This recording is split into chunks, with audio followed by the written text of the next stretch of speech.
Welcome to the Matchcast, the match fishing podcast with me, Jake Fowles, my co-host Rich Chapman, and today's star guest, England ladies national champion Abbi Kendall. So we'll start with this week in match fishing.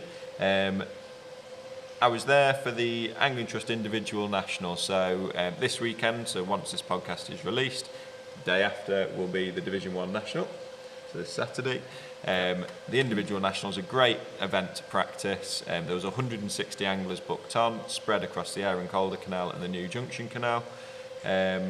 Personally, I caught all my fish on a feeder. I've had 4 kilos, 600, second in my 30 peg section.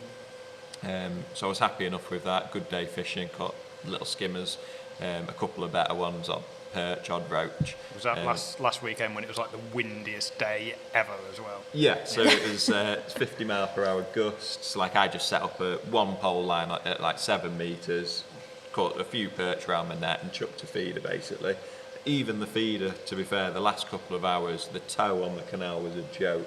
Like you'd throttle it through. You'd chuck out and you just, in the end I was thinking I may as well fish with my rod in the air because the tow was just carrying the braid round and bending the rod. You weren't really seeing anything anyway, to be honest. But it fished really well. Leading up to the National, everybody sort of said that the Aaron Calder would be the venue to be on in terms of the individual winners. In this match, actually, 8 out of the top 10 came from the New Junction. So a lot of skimmers and bream showing on the New Junction. Gary Thompson won it, 15 kilo, 130. Stephen Curtis was second with 12 kilo, 260. And John Goodwin was third with 10 kilo, 890. The first person, the winner on the Aaron Calder, who was 4th overall, was Tommy Pickering. And he's had 10 kilo, 240. Did he move the feeder in the tow? I don't think he moved the feeder. And he's caught all his fish on the feeder. He won't have moved it. Number 1 rule, do not move the feeder. The flow's moving the feeder, what do I do? Potentially, but yeah, so it's fishing really well. There are areas of both of those canals where you just won't want to draw. It'll be really, really hard. But if I can have a day like I had on Saturday, I'll be pretty happy come the day of the National. Bream first, chuck on the feeder, I'll take that, and then a load of roach on the pole. It's a nice settler in, isn't it? Catching a big fish first chuck. Yeah, well, I fished both Friday and Saturday, and I had a good start both days. Even Friday, I had four small skimmers, one slightly better one on the feeder in my first 4 chucks. I drew middle of a section, and it just seemed like, everything near me for the rest of the match was just horrific. Scratched around for like 15 perch for the rest of the match. Nice. You spook them chucking the feeder. No, it wasn't even that. You need to feather it down. Yeah, well, no one near me caught anything. Well, how many YouTube videos have you been watching? There was Maybe. me, and then there was like 8 people to my left. None of us caught a single roach.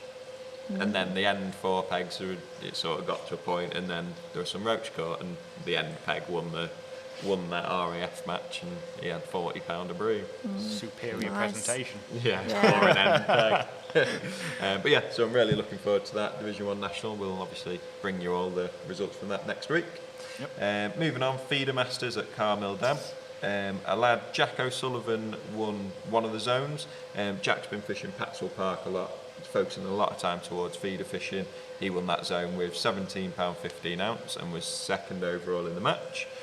Charlie Simpson, who won the Golden Rod a couple of years ago. Oh, was that when it was freezing cold? When it was freezing cold, yeah. He won the Golden Rod a couple of years ago and won this qualifier and won his zone, £18 8 ounce. And Simon Ellis was the third and final qualifier with £15 12 ounce. And there is just one Feeder Masters qualifier left at Southfield Reservoir. That's this coming weekend. So yeah, the weekend this is going out. Yeah. Moving on to Riverfest. This is on the River Yare, the absolutely fantastic River Yare.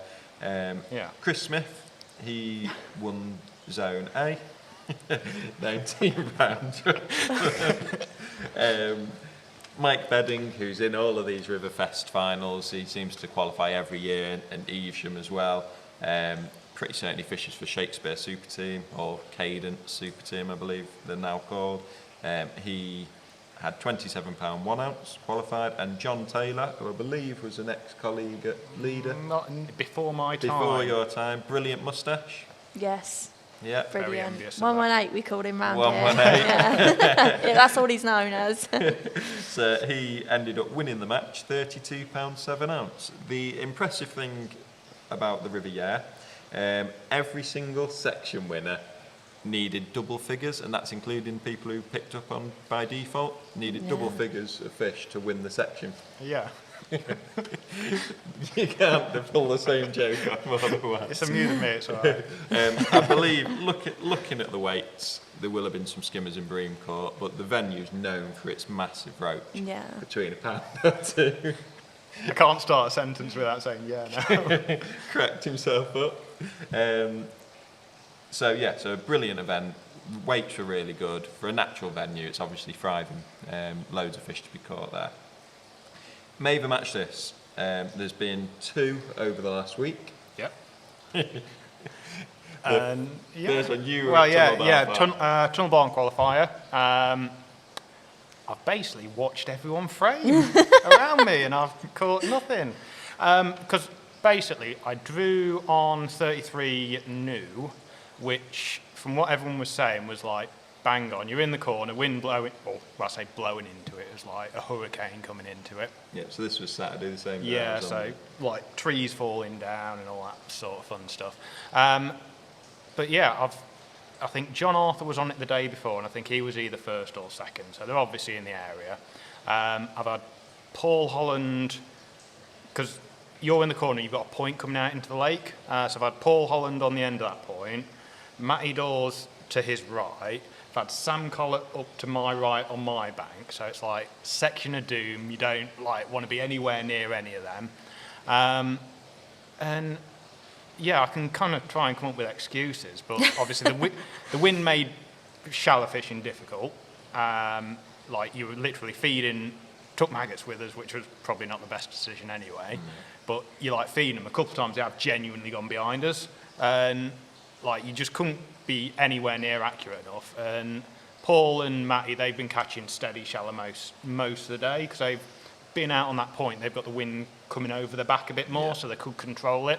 Obviously, it's not been flat calm or anything, but they've been able to fish it at like 10, 12 metres, something like that. And to be honest, I didn't realise Paul had as much as he had. It started off steady, but it's just one of those dead smooth anglers. It's kind of a bit to my right, so I'm not watching him all the time, but it's just like in my head, it's catching odd fish. But I think he was second overall with, I'm sure it was like £240 or something. Sam Collett to my right, he's had a few shallow, but he had the same sort of issue as I did, where like he can't be accurate enough. He's catching odd fish, but it just wasn't ever good enough. And then he's ended up sitting down his edge for the second half of the match and just caught really well down there. I think he was third overall with 218, I think it was. I think Matty Dawes to Paul's right, I think he was about fifth overall or something. So like, everyone's just like annihilated it, and I've just been watching. Yeah, been watching. Great. Like nice free lesson, but yeah, I've had like £120 for like nowhere. Yeah, so nice. It did. Yeah, it fished its tits off, to be fair.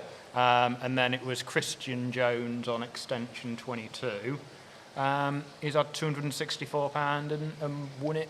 And I think that's his second final of the year, isn't it? Because he was in Fisher earlier. Yeah, he's next to me, Yeah. So did you take him out? No. Sure. No good. No, must try harder. Christian's one of those anglers. He's not long learnt to drive, so he's travelling around a lot more. He's fishing more of these qualifiers. He's doing really well everywhere he goes. When it comes to F1 fishing, you just don't want to be near him, do you? Yeah, because he's very, very good at it. One of those that's kind of come into commercial fishing, and he's like surrounded himself by the right anglers and picked it up along the way, and it's just scary at the moment. I think like the day before he was at Herrenbrook, he'd won the open match there, and then he's done that. He's already been in Fisher, and it's just like doing a lot of fishing, but doing really, really well everywhere he goes. Isn't it? And it's like only about 19 or something I think, like isn't it? Yeah, so fair play to him, and good luck in that final. Moving on to the second Maver match. This was at the Glebe. Our mate Craig Trigger Edmonds he won this, and he drew peg 1 on lake 1. Yeah. So a peg that we've mentioned quite a few times so far in these podcasts. Yeah, I don't think it's. There was probably more talk about pool 9, wasn't there, before the match? It's been fishing a bit better in the qualifiers, but it was a close one in the end, wasn't it? I think it was about 198 was second, so it's like so Jason Dunworth was second, £198, and Craig's had £200 on the bottom, pretty much, a few ounces over. So it's not even one fish on there is a difference. Fish, couple of skimmers, something like that. But yeah, he's obviously fished a nice match, and that's his second final. Second final, that he's in this year. He's in the Golden Reel as well. Yeah, so it's the same old, like you're starting to see with a few more qualifiers, the same old faces, like consistently. Yeah, they obviously draw in pegs that are giving them a chance, but there's certain anglers now that give them half a chance. They're not messing it up. No. And you speak of the same old faces. Golden Reel at Lindome Lakes. Andy Bennett done the business. Wasn't even a competition, to be honest. He's ended up with £292 9 ounce, and I think he was about 90 odd pound clear. Yeah, so I could have packed up with an hour to go and just put his gone feet to the up, cafe like you do. Peg 37 on Laurels. Yeah, that's starting to be the one. Like Laurels now is starting to be the one in qualifiers. I think Andy qualified for one of the events from it last year. Andy Power qualified from it, and another one. Yeah, he broke the late record. Broke the late record.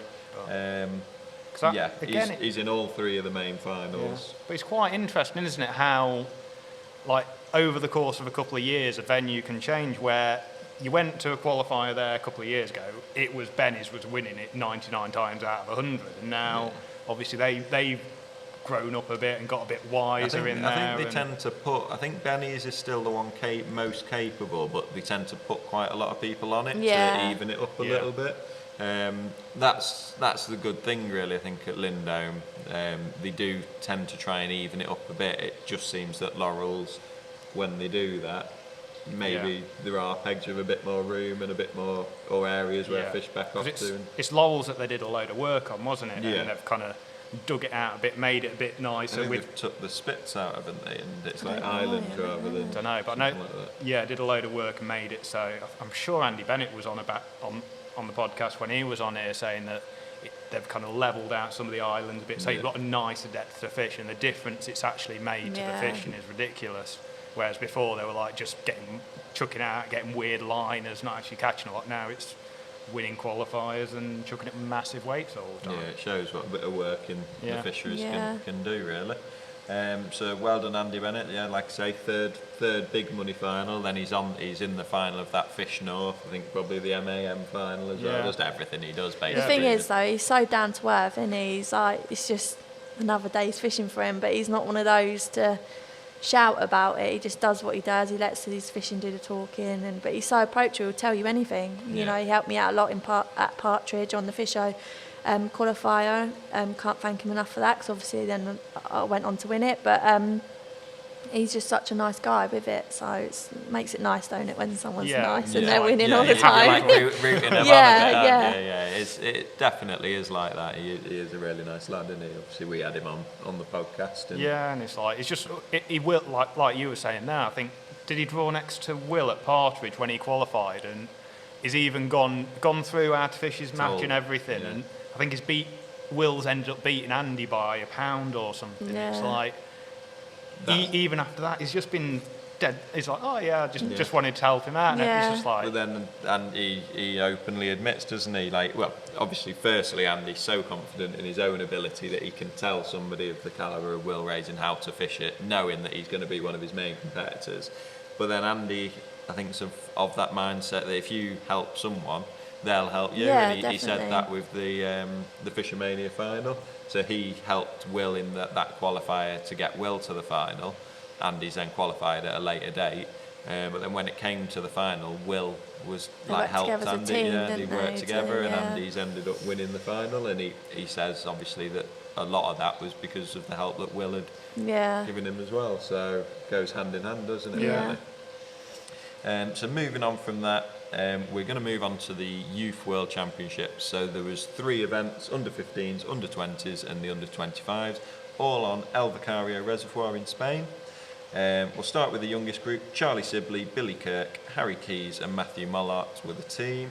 This was Guru under 15. Yeah. Guru England. Yeah, I mentioned it before that there's been not just Guru as well. There's been various companies. I think like Dyer have got involved sorting the holes out, and like Mainline on the bait, and there's been like various other companies, Halk and Hunt, but loads of them getting behind them. So I think on the bank they've been like looking one of the more best professional teams. Definitely best dressed. The kit that they had was awesome. So fair play to those companies that have helped them out there. Like these young kids need all the help they can get. In terms of the performance on the bank, they've done well. They've not got the result that they probably wanted. They've ended up 5th overall with 41 points. The top 3, France won it with 27 points. Hungary were 2nd with 32 points. Italy were 3rd with 35 points. So it's been quite close still, hasn't it? It's a couple of points either way. That's it. They were 6 points off picking up a medal. When you look at it over 2 days, it's not a lot. And the thing is that I think that venue, it was so tight because of the sort of fishing it was. It's like, you know, some of the sections you look at the results, because I'm a weirdo and study the results from the World Champs.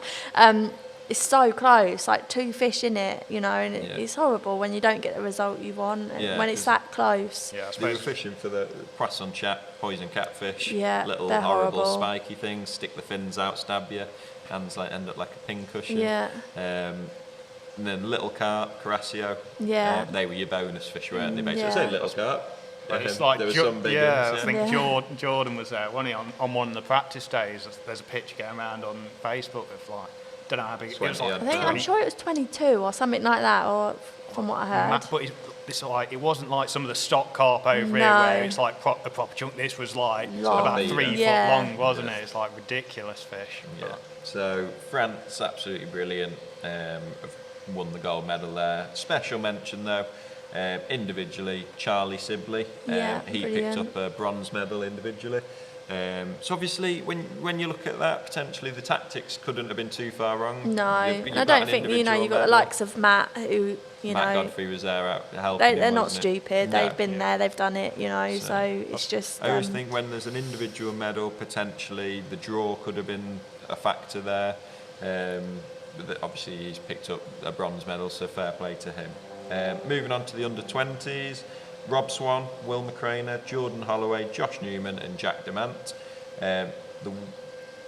Again, England, so after the first day they were actually 3rd. They've slipped after the second day and ended up 6th overall, so again, not the result they wanted, 46 points.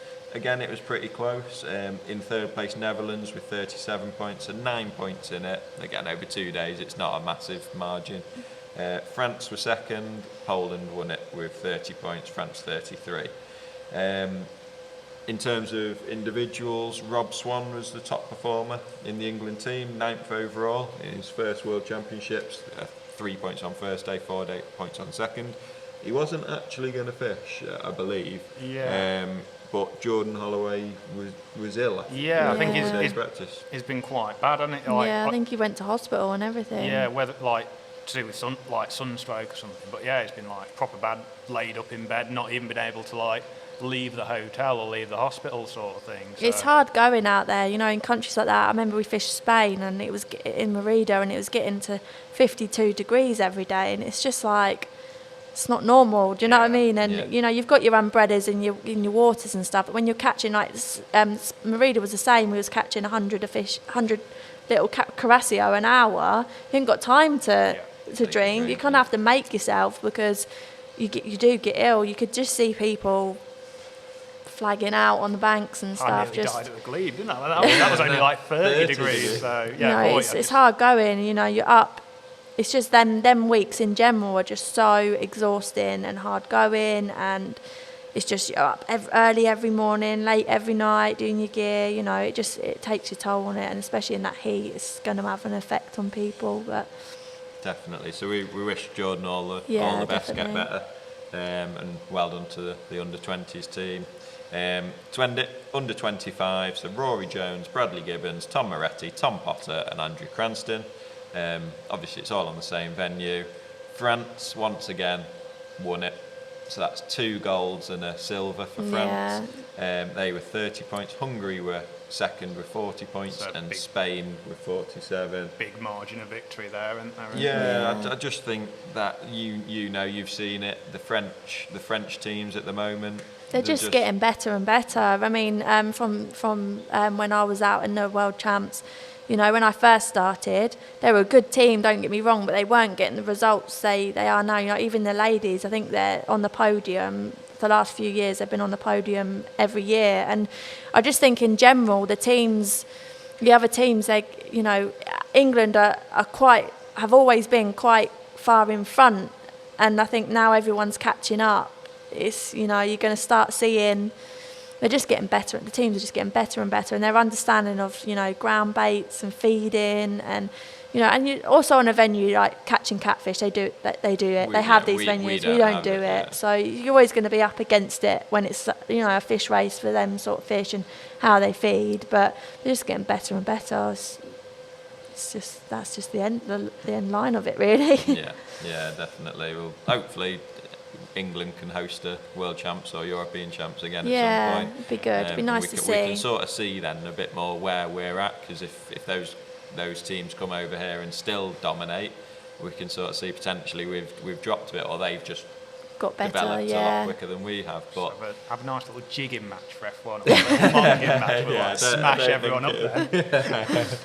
Yeah, imagine telling the French, off. this is how you do it. Le Mong. But in terms of that, England, they ended up 10th overall. Definitely not the result they will have wanted. No. 65 points, so quite a bit off the pace with that one. However, when you look at it again, Rory Jones ended up 5th overall. He ended up with a section win on the first day, 3rd overall on the second, 3rd in his section on the second day, and that was his last year as a youth international, and he ends that as the #1 ranked youth in the world. Nice. At under It's 25 amazing. level. Even like just to hear it, like gives you tingles, don't it? Like that must be such an incredible To say you're the feeling. best in the world. You're the best in the world. Yeah. Like that's some going, and he's such a lovely lad as well. So Yeah. We've got to get him on the podcast. He's like made. Yeah. His voice is His made yeah. for podcasts. Yeah, he loves it. I just think like the whole thing, you see him on the River Wye fishing. You can picture him, tweed coat, feather in his cap, Well, like fishing a stick float. Yeah. Like catching the impossible or something Yeah. like the proper old school one. Yeah, but definitely. But fair play to Rory, and I'd suspect that he'll be in the main team very soon, at least going to the Euros at some point and mixing with them a lot, because I think it's made for him just to step up now. yeah. So that's all the matches for this week. Yep. And we'll pick it up with Abbi Kendall's Life in Fishing.